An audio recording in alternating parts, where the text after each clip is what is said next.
హైదరాబాద్ బాటసింగారం వద్ద లారీ బోల్తా పడింది. దీంతో హైదరాబాద్ విజయవాడ నేషనల్ హైవేపై భారీగా ట్రాఫిక్ స్తంభించిపోయింది. అబ్దుల్లాపూర్ మెట్ మండలం బాటసింగారం వద్ద కట్టెల లోడ్తో వెళ్తున్న లారీ పల్టీ కొట్టడంతో కట్టెలన్నీ రోడ్డుపై చెల్లాచెదురుగా పడిపోయాయి. లారీ రోడ్డుకు అడ్డంగా పడిపోవడంతో వెనుక నుంచి వచ్చే వాహనాలు ఆగిపోయాయి. సుమారు 6 కిలోమీటర్ల మేర వాహనాలు నిలిచిపోయాయి. ఇమాంగూడ నుంచి ఔటర్ రింగ్ రోడ్ వరకు ట్రాఫిక్ జామ్ అయింది.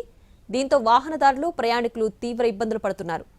సంక్రాంతికి ఊరెళ్లే ప్రయాణికులంతా గంటల తరబడి ట్రాఫిక్లోనే చిక్కుకుపోతామనే ఆందోళనలో ఉన్నారు.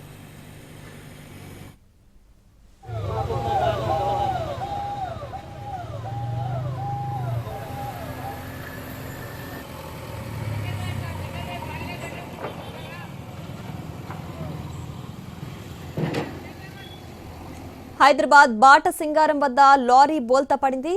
దీంతో హైదరాబాద్ విజయవాడ నేషనల్ హైవేపై భారీగా ట్రాఫిక్ స్తంభించిపోయింది. అబ్దుల్లాపూర్ మెట్ మండలం బాటసింగారం వద్ద కట్టెల లోడ్తో వెళుతున్న లారీ పల్టీ కొట్టడంతో కట్టెలన్నీ రోడ్డుపై చెల్లాచెదురుగా పడిపోయాయి.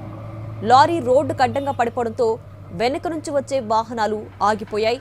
సుమారు 6 కిలోమీటర్ల మేర వాహనాలు నిలిచిపోయాయి. ఇనాంగూడ నుంచి ఔటర్ రింగ్ రోడ్ వరకు ట్రాఫిక్ జామ్ అయింది. దీంతో వాహనదారులు ప్రయాణికులు తీవ్ర ఇబ్బందులు పడుతున్నారు.